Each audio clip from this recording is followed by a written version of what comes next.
We're one of the largest ethnic food blogs in the US. We are also nominated for Savar's Best Food Video. The ranking for US-based food blog, we're actually top 20 among all food blogs. We are also featured in Food 52, The Kitchen, New York Times, and so on.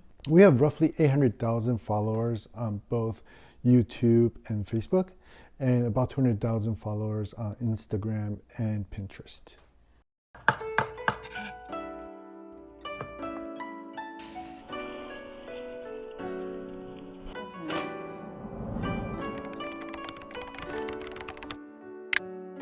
Carlmont parent and dynamic duo Nami and Shen Chen have worked for 10 years to develop the only award-winning English-language Japanese cooking blog.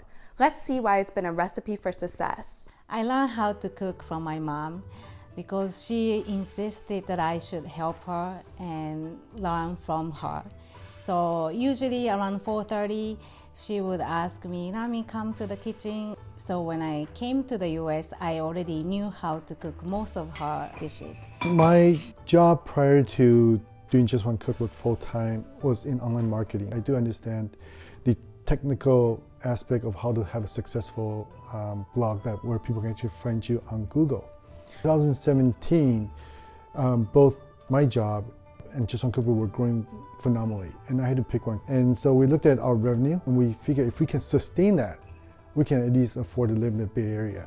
I think the unique part about our website is that we share every step-by-step pictures for the recipe. Those people who don't know about Japanese food and then they don't know how it should look like, they always can see the process pictures. Some of my favorite recipes from Just One Cookbook are the eggplant donburi, and I also use their dashi recipe all the time too. Just One Cookbook I think is really unique because they focus on Japanese food and it's very authentic, but because it's in America, we can find the ingredients and it's really accessible to people who cook here. Traveling around the world, especially doing a lot of traveling around Japan, allow us to recognize, there's not one size that fits all for food, taste and palates. And so when we try to make recipes, we don't just have audience from the Bay Area, right? We have a global audience. And for example, Muslims do not consume alcohol, so they have to have substitutes for sake.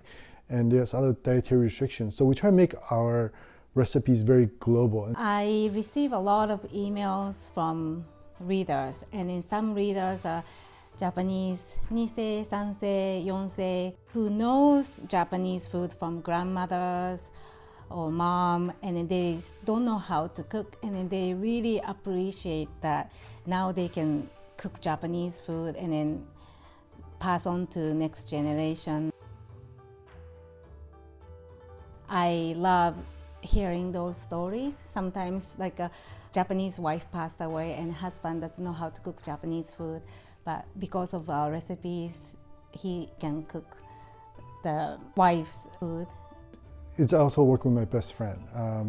It's really fun working with Nami. She's really talented. And the best part is after we're done cooking, we're gonna enjoy the good food, which is kind of our primary goal. Reporting for Scott Center, I'm Kiana George.